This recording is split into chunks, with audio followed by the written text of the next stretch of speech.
Oi pessoal, estou aqui para mostrar o resultado depois da troca da correia dentada. Na verdade aquele chiado que fazia lá era da correia do alternador, né? Mas já estava também na hora de trocar a correia dentada, uma vez que já está com 73 mil quilômetros. Eu gastei aí menos de R$ 1.500 para fazer a troca da correia dentada e da correia do alternador.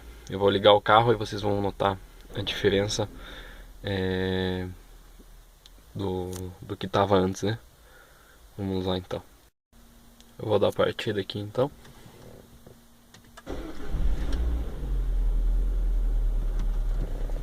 Antes dava pra ouvir aqui de dentro aquele barulho meio chato da correia.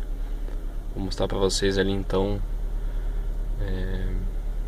no capô ali a diferença que deu.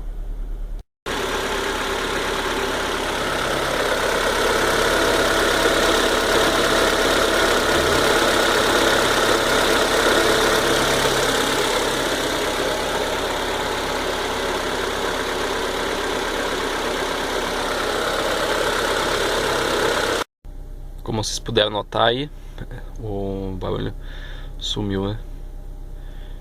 E na sequência eu vou fazer uns outros vídeos aí caso apresente algum outro problema pra gente estar resolvendo essas questões aí. Valeu pessoal, até mais.